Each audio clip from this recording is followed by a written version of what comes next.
best podcast ever, the show where three idiots you don't know talk about a hobby you've never heard of. As you can hear by the fact that I'm doing the intro, Brian is not with us tonight, but it's nice. We're actually coming kind of full circle. I'm Mike, and with me is Kevin, but we're kind of coming full circle because this episode is coming to you from my car, driving eastward from Pennsylvania, and the first time we did an episode with a person missing was me and Brian and bonus Kevin, also known as my wife, because Kevin couldn't be with us. So, there's the best radar detector ever. And anyway, we're going to make the best of this. We are hurtling across western New Jersey, downhill. Star Gal is in front of us. Yes. Oh, hi everybody. Yeah, so... Yes, it is me and Kevin. So I apologize in advance because I feel like Brian is typically the glue of this show, and we're going to do what we can because Brian's in the wrong hemisphere. So he's currently watching the toilet go the other way. Actually, he's currently listening to this because I fully intend to dump it in his lap to edit it because he does such a better job than I do. So while we hurtle along while somebody has their brights on behind me for no reason whatsoever, we're going to circle back around to slot car racing eventually, Brian, if you're listening while you're editing, so don't worry. But we thought, because we had quite a bit of snow on the East Coast yesterday, and so I was home from work, and I was watching some old videos, and we got to thinking about our favorite F1 seasons, because I was watching the 1982 F1 season review, which is actually before my time, before any of our time. I thought it was 81. No, that video is 82. Oh. Yeah, because they deal with Villeneuve dying in Belgium. Oh, so yeah. that was 82. And the Ferrari discarded of Villeneuve. Yeah, so, yeah, we thought we'd jump into that and maybe circle back around to, the theoretical topic of slot car racing, using that as a jumping off point. So, Kevin, why don't you say some words? Right before Mike was coming here, I was looking up the turbo era of Formula One in the middle 80s. And its peak. And, what was it, 82, that Renault pretty much started on pole every race and maybe finished 5 laps or so. Yeah. Prost was a good qualifier. Yeah, Prost was quick in his Renault days especially, but that engine was not reliable. That was a twin-turbo V6, right? Yeah, twin-turbo V6. Pretty much everyone in the first turbo era of F1, so for those of you who are not F1 aficionados, would be basically from 78 or 79 when Renault showed up. Nobody really thought that anybody would use the equivalency that you, in the 3-liter era, that you could instead have a 1.5-liter turbo. I didn't really think anybody was going to do that, and then Renault showed up with a 1.5-liter V6 with twin turbos. The Renault Gordini? Yeah. So twin-turbo V6 became the layout of choice during the turbo era. I mean, there was the Hart Street 4, which was derived from a different Cosworth project. A few teams did that, and then BMW had a Street 4 that Brabham ran also. But in general, eventually Cosworth did a Ford factory project with V6 turbo. There was the Porsche V6 from McLaren that was branded as TAG. Unlike the Renault branded as TAG that Red Bull has now. And then, of course, the Honda V6 that both Nelson Piquet for Williams and... Ferraris. That's right, yeah. Ferrari had a turbo always V6 has also, their own. Yeah. And then, what did Alfa run? They ran a pretty hot motor, but it was in the Alfa. I'm trying to think I don't know if Alfa ever went turbo. I think that might have been what spelled the end for Alfa. I think they stuck with their flat 12. They had a pretty stout motor, or was it Arrows that had something pretty good, but it was like a really shitty car? Arrows had the BMW engines a year old, because Brabham had the fresh BMW engines. Arrows got them as a customer engine, which they eventually branded Megatron. Yes. Which was the name of a sponsor they had. I don't think affiliated with Transformers. Was Transformers around? That was right at the start. That was like right around when Transformers started, yeah. But Arrows, All right, well, I'll jump into a little bit of one of my favorite seasons, and speaking of the Turbo era, which was the '88 season, which was the season-long duel between Senna and Prost, their first of 2 years together at McLaren. Senna ended up winning 8 races. Prost won 7. So there was one race left that McLaren didn't win, and it was actually at Monza, right after Enzo Ferrari died, and it ended up being a Ferrari sweep of 1-2. Alboreto took the win. Berger took the win, and Alboreto finished second. But actually, Eddie Cheever managed to come home third in an Arrows because both Prost's engine blew up. It was the only engine failure that McLaren had that whole season. Was in the 11th race, and Prost's engine blew up about 5 laps into the race. And then Senna got beached on one of the chicanes trying to pass a lap car. I'm trying to think who it was. It was Mansell's Williams, but Mansell was not in it. He missed the race. He was sick with something. I think he had the flu. I'm trying to think who the sub was, but the Williams basically pulled all the way to the right to let Senna by, like basically went off track, and Senna still wouldn't go around him the other way because he wanted the line on the right-hand side. So he put himself out of the race rather than just take the space that was given.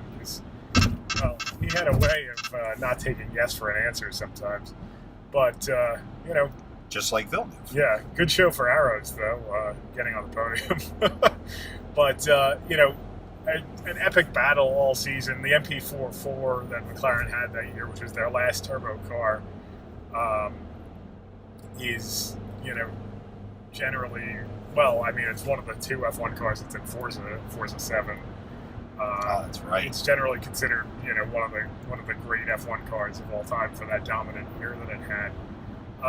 Little known fact about that season, it's kind of lost in the shuffle. Until '89, so '88 was the last year of this, the F1 point system only counted a certain number of races for each driver. I want to say it was like their best 9 results out of 16. No, it couldn't have been. I think it was best 12 results out of 16 or something. And then they just dropped off the... Yeah, so you dropped your lowest results. So, sort of typical of the 2 McLaren guys' approach. Prost had 1 less win than Senna, but he actually, was in the points almost every race. Back then, only the top 6 got points. So he actually ended up dropping actual points when he had to drop his bottom scores, and he ended up falling behind Senna a couple points because Senna had a couple of DNFs, and that was actually the difference in the championship, which could not have helped the feelings between the 2 of them. Prost had, just won a couple of championships with McLaren, was their clear number 1 driver, and then, up and coming Senna. Some guy from Lotus shows up. Yeah, Senna had, been with Tolman, which later became Benetton, but in the Tolman days was a hopeless team, and then ended up with Lotus just as Lotus was going down the crapper. So, finally he ends up on a good team, and Prost now has a teammate that's, as good or better than him in most situations, which was a little like his first year with McLaren when he was paired with Niki Lauda at the end of his career. But at any rate, it definitely sparked their rivalry, I think. Certainly it couldn't have made Prost happy that he actually had more points earned during the season, but, ended up losing the championship anyway. He got his revenge in '93. That's true. That was the year that Senna threatened to quit McLaren because they didn't have a factory engine lined up, and ended up getting paid a rumored $1 million per race, which in 1993 was a lot of money, on a race-by-race contract, so he was free to quit whenever he wanted. And he was teamed with the hapless Michael Andretti, who, maybe could have done better if McLaren didn't find themselves in a position where they had to give everything to Senna to keep quitting. So, that was an interesting season as well. Prost was with the then dominant Williams team, so he was able to have his way in most of the races. Senna wrestled an underpowered car to some decent showings. In a weird twist of fate, goes to Williams the year after, and died. They cut in the Williams. yeah, that too. But they pretty much say, oh, well, did he go to Williams before they said no driver aids, no nothing, no active suspension? Did he sign with Williams before they banned all that stuff, and then he got stuck with a car that was designed around that? Not exactly, because they had actually... That was an ongoing issue during '93. They tried to ban driver aids during the '93 season, which was particularly ridiculous because all the cars that season were built around them. So I mean, it would have just made the cars undrivable. So I think it was known for '94 that was going to be the case. But Williams had really poured everything they had into the active suspension and all that over the past couple of seasons. Which really Lotus was the first to experiment with that, and then Williams really had perfected it by that point. So and at the end of that season, they still got their shit together, and that's right. Nearly, if it wasn't for Schumacher punting Hill at Adelaide, which he then tried to do to another Williams driver 3 years later in the last race at Jerez. He tried to do it to Villeneuve, and in that case, Villeneuve was able to continue on. So finished third. Yeah, finished third, locked up the championship anyway. But pouring salt in the wound. It was the second worst day of Michael Schumacher's life, I suppose, in retrospect. But worst day of Schumacher's life that didn't take place on the ski slopes. And he got disqualified from the entire season retroactively. In '94, didn't he get suspended for a race too? That did happen during the season. Yeah, that was... which is what let Hill catch back up. Yeah, that's right. I forgot about that. And was that because of something he did, or was that an issue with the team? No, that was something he did. That's right. There was also there was a lot of speculation that that car had like launch control. Yeah, they had reintroduced the driver aids in a way that couldn't be caught. And then the next year didn't Cosworth? They mandate all the engine controls or something like that? Like standard engine controls for everyone? I don't think that happened that soon. Now I don't remember. I feel like Cosworth pulled out as an engine-like manufacturer to be a full... No, that was later, because Cosworth stayed as an engine manufacturer. So 94, I guess, was their last season with Benetton, because Benetton got Renault power after that. But Cosworth was still in with Tyrrell, and then eventually Stewart, which became Jaguar, which was a factory program for Ford. So Cosworth didn't pull out until later. I'm racking my brains for this as I'm dodging trucks on 78. But so those were good times. And get better, Michael Schumacher. Yeah. Keep fighting, I believe, is the hashtag. Hashtag keep fighting.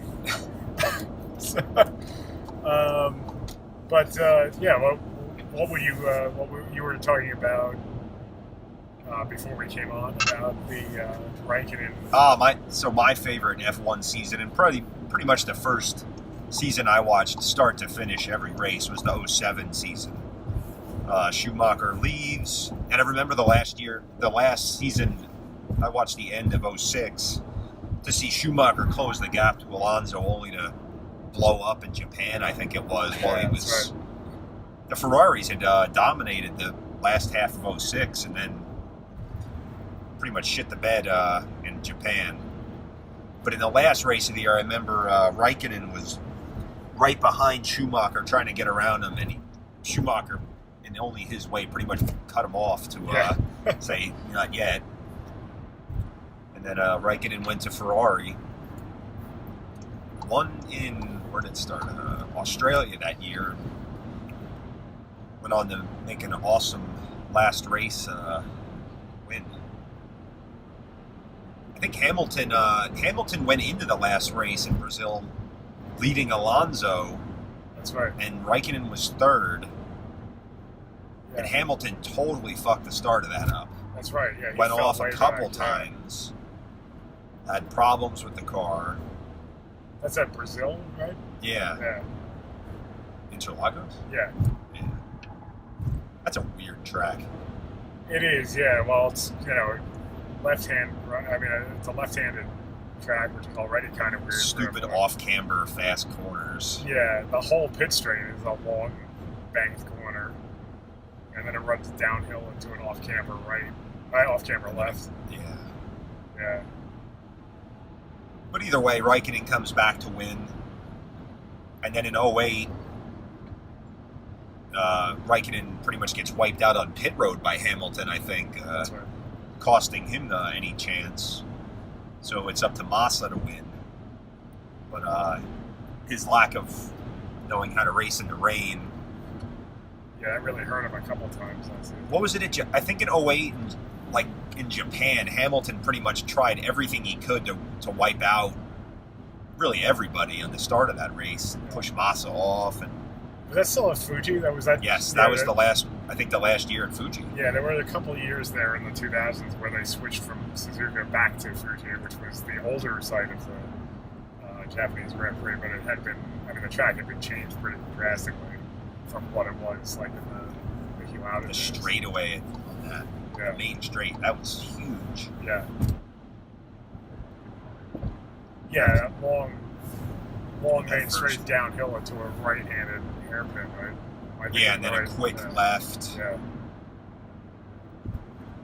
That was a cool track, but favorite F1 tracks? Current? If it's current, oh man. I like the Mexico track. Yeah. But just for speed and gotta say the Canadian Grand Prix. Okay. The Gilles Villeneuve circuit. Yeah. Current, I would say Spa or Monza, which are conveniently together on the schedule. All time, I don't know. Monza's cool.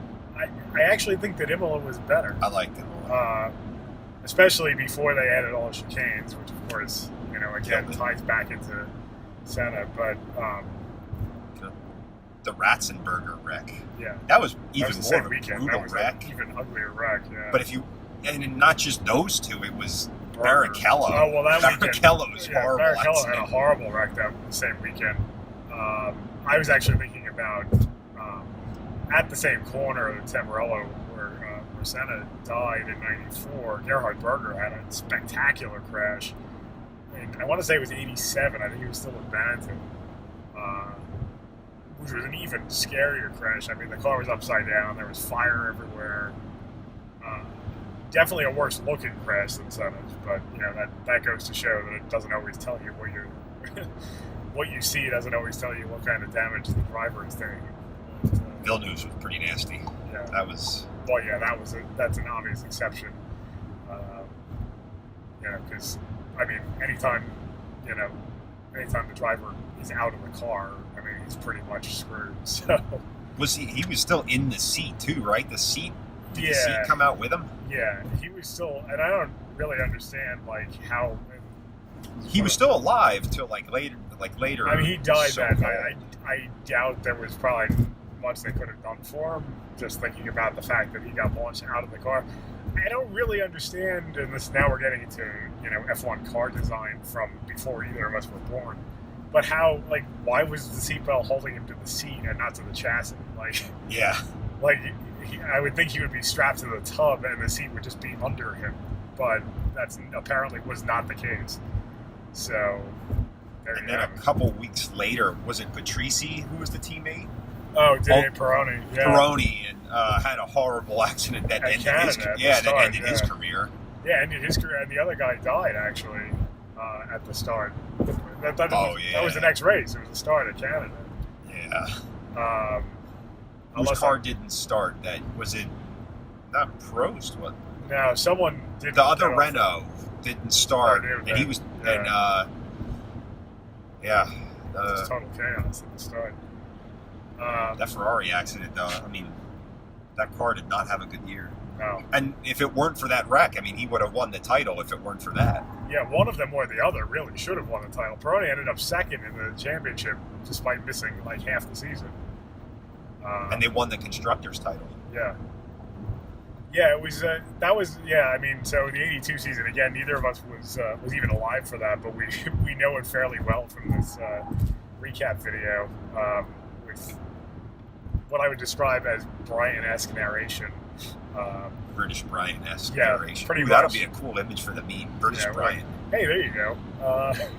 I think if you go on his Facebook post, though, he's wearing one of those hats that those guys wear, so he can pretty much just take it right from there. What do they call those hats?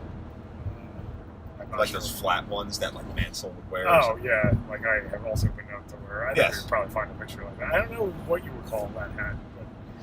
But, Mansell hat. Those of you with more hat knowledge, feel free to comment. But so the '82 season really was a season where it seemed like no one wanted to win. I mean, the season started. The assumption was that the Turbos had come of age and that they were just going to have their way, and that the teams that were still normally aspirated would just pretty much be fighting for best in class, which would happen within a few with years. the Jim Clark Cup. Yeah, within a few years that actually became the case, and they introduced the Jim Clark Cup for the best normally aspirated team. But The NJ Hobby Green participation ribbon that people into the time. yeah, I mean, basically they wanted to keep the car counts up, and there were so many Cosworth engines out there that they figured as long as they were racing for something, teams would build cars around the Cosworth and show up. But, the championship ended up coming down to, reliability to a great extent. So Ferrari ended up after being in the woods for a number of years, I mean, Ferrari was terrible. After Jody Scheckter won the championship in '79. That was the end of the 312, Yeah. which they had pretty much varianted out. Yeah, I mean, they tried for one more year with the 3-liter flat 12 in '80, but by that time, everyone had copied Lotus and gone for full ground effects, and the flat 12 left really no room for the tunnels, so they were pretty much, they had like half the downforce of anybody else. So they went turbo in '81, I want to say, and then '82 it was fully developed. And they were really the only turbo engine that didn't have a lot of reliability issues at that point. What the hell was that wing on there? On Villeneuve? Was that at Long Beach? Oh, at Long Beach, yeah. So They had 2 bleacher seats. they had, and I looked this up in the auto course for that season because you can get the full story in the recap video. But there was that season, let's start with this, started with Brabham saying that they had water-cooled brakes. So they would weigh the car in with a giant water tank in one of the side pods filled to the brim. And then they would say, oh, that's to cool the brakes in case they get hot. And then before the race even started, Piquet and Patrese would just dump all the water on the track, on the grid, and run light the whole rest of the race because they didn't weigh in again after the race. How big were those tanks? I don't know. It was a significant amount of weight, though. So Brabham started the season with a car that ran underweight on purpose, and they actually had they finished first and second at Brazil to start the season and got disqualified later. But so at Long Beach, there was another bending of rules, which was Ferrari pops a wing on the car that is actually 2 wings, one slightly in front of the other, because the rule for rear wing width that year did not say the maximum width of the rear wing is 110 centimeters. It said the maximum width of any bodywork behind the rear wheels is 110 They centimeters. didn't say how many. Right, so Ferrari staggered the wings so that one was slightly in front of the other. And they said, well, you never said it was 110 centimeters and it had to be at the center line of the car. So when you reach back from the rear wheels, you come to this one wing that's 110 centimeters wide. And then when that's over, there's another one that's 110 centimeters wide. They're just not parallel to each other. So basically they had a double width rear wing for extra downforce on the street circuit at Long Beach. And I can't imagine that really working well though. Well, yeah, because the chord of the wing. There's a better picture of it in auto course, and maybe we can find a picture of it, Brian. Or I can take a picture of the book, I suppose. But Or we can Photoshop bleacher seats onto the back of the Ferrari. That's even better. That would be better actually for like the early '90s when like Jordan introduced the 3-tier rear wing and then everyone copied it. So like all of Bertrand Gachot's biggest fans could hang out on the rear wing. His biggest fans, including Michael Schumacher, who got his break in F1 because Gachot was in jail for spraying a cab driver with mace. But Too yeah, bad Michael Schumacher couldn't have sprayed a can of mace into a taxi or an Uber driver's face. That'll be a cool image. Like Benetton mullet Michael Schumacher spraying mace into like the dude from Taxi's face. Or Robert De Niro. Michael Schumacher mullet spraying Robert De Niro. Hoo-ah! That's Al Pacino. Same thing. So, yeah. So these the two rear wings were like the chord of each one was so shallow because like they didn't want it to hang too far over the rear axle, I guess. So like each of the wing was like half the chord of the normal wing. So I don't know that it actually did them any good. The main thing that happened was that, much like happened with the water-cooled brakes lie on the Brabham, they let them race with it and then later disqualified them, which is kind of a dick move when you think about it. Like, continue to develop this.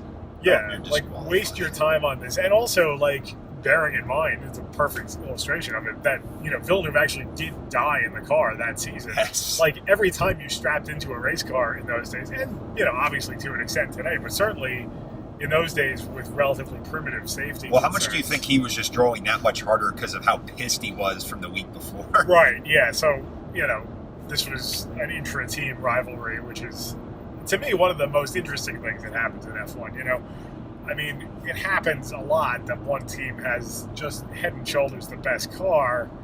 And so, if there's a distinct number one and no rivalry within the team, basically one guy is going to walk to the championship. Last year there was the Hamilton-Rosberg duel, which was pretty good. I mean, last year meaning 2016. I mean, 2017 was boring because Hamilton just walked away with it. Just hire a guy that is content to not do anything. Yeah, and I mean, that's a thing. He's happy to be there. That's a thing. Which Rosberg probably was his first year there. Right, and then he realized he could win. Well, no, he was there first. That's right, because he was there with Schumacher. Yes. That's right.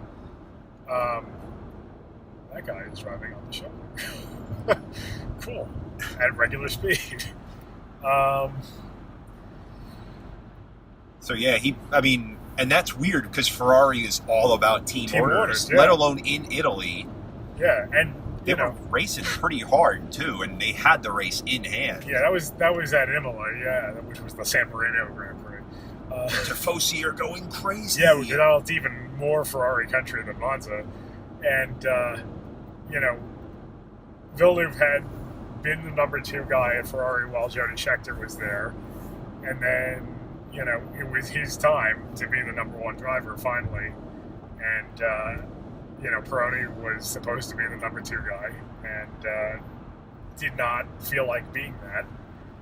So he took he managed to get the lead. And even though the team kept telling him to let Villeneuve back past him, and Villeneuve was probably quicker if you watch the footage. I mean, it looked like he was all over him. It looked like Pironi was holding him up.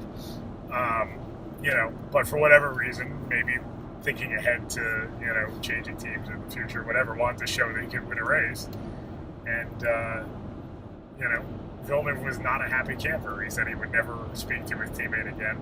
I wonder if he did. He probably didn't. I mean, he died in the next session, which was the first, it wasn't the next session. It was the first qualifying session. It was older. The Belgian Grand Prix was its older. But, Pironi had set the best time, and Villeneuve wasn't having it, so he wanted to get back out there and try to take the pole away from him. After he was talking about how much he didn't like stupid qualifying sessions. Yeah, qualifying tires and, trying to run, I mean, in those days, they had qualifying tires. They even had qualifying engines. But the qualifying tires were so soft that you basically got one warm-up lap and one time lap out of them, and then they were done. And if you got stuck behind a lap car, or I should say a slow car, that set of tires was now junk. So, And I mean, Jochen Mass, that happened a couple times in sort of things with him that year, right? that's right, yeah. I don't think he killed anyone else, but he Yeah. got in the way a couple times. How many slot cars have Jochen Mass's name on them? That could be our tie-in to slot cars. Yeah. Probably, well, I can't think of any, actually. Well, the F1 cars.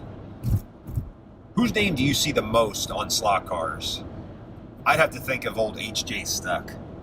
Oh, yeah, probably, yeah. He was on everything. Vic Elford. Vic Elford. Yeah, I mean, some of those guys that, were, like, just all-around road racers. Jackie Eakes. Yeah, Hans Stuck, definitely. That's Hans J. Stuck, because Hans Stuck Sr. was, like, in the 1930s. But, yeah, Hans Stuck, Vic Elford is a good call. George Fulmer. Guys who really bounced around from F1 to Trans Am to Can-Am. Did a little bit of everything, which there were guys like that back then. Denny Hulme, Bruce McLaren. You a don't lot of really... those Can-Am drivers Yeah. did a lot of things. I mean, the Can-Am series, the original Can-Am series, not the one that was Formula 5000 with fenders that came around in the 80s, but the original Can-Am series was short. I mean, they only had about 8 races a year, which meant, they could attract drivers who were, racing in other series to come in and race on their off weeks. But, yeah. What were the base rules for Can-Am? Must have a body, open cockpit. Yeah, I mean, it was based That's loosely. It was based loosely on Group 7, which was pretty much, The engines in those cars, too, were all over the place. Yeah, I mean, there were a lot of schools of thought on the engines of those. Big block Chevys. The big block Chevy was sort of the low-hanging fruit because it was the cheapest engine that you could get big power out of.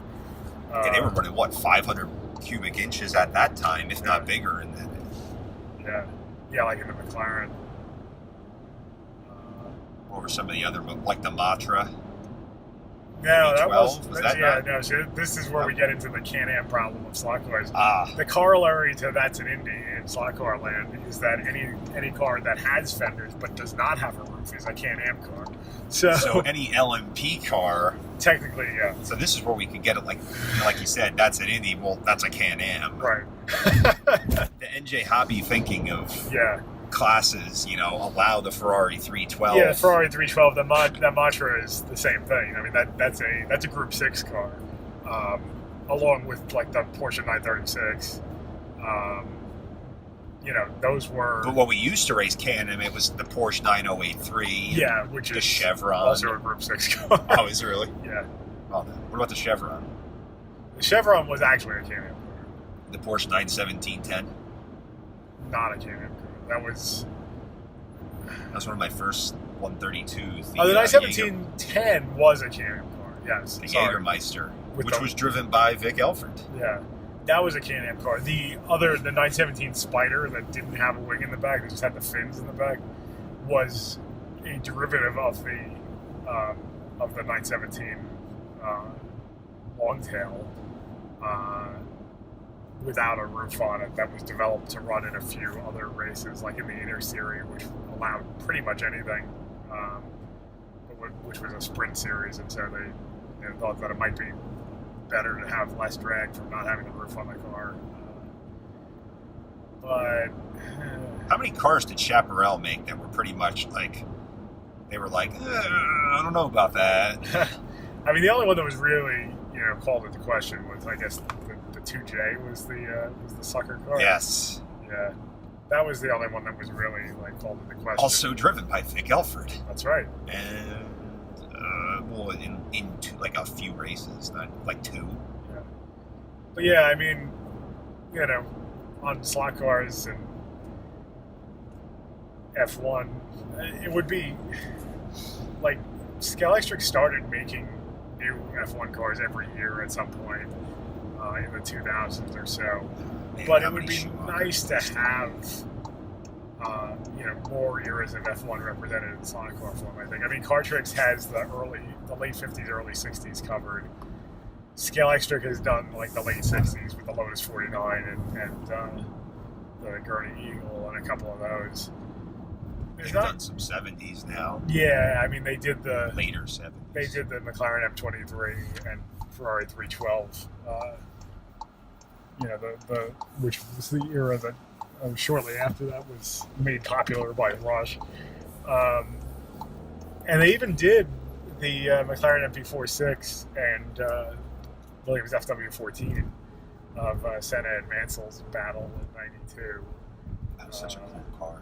Yeah, I mean those were such good-looking cars. Unfortunately, Scale Extric, and they never really followed it up. I mean, Scale Extric's modern F1 cars were pretty fast. Yeah, they were really quick.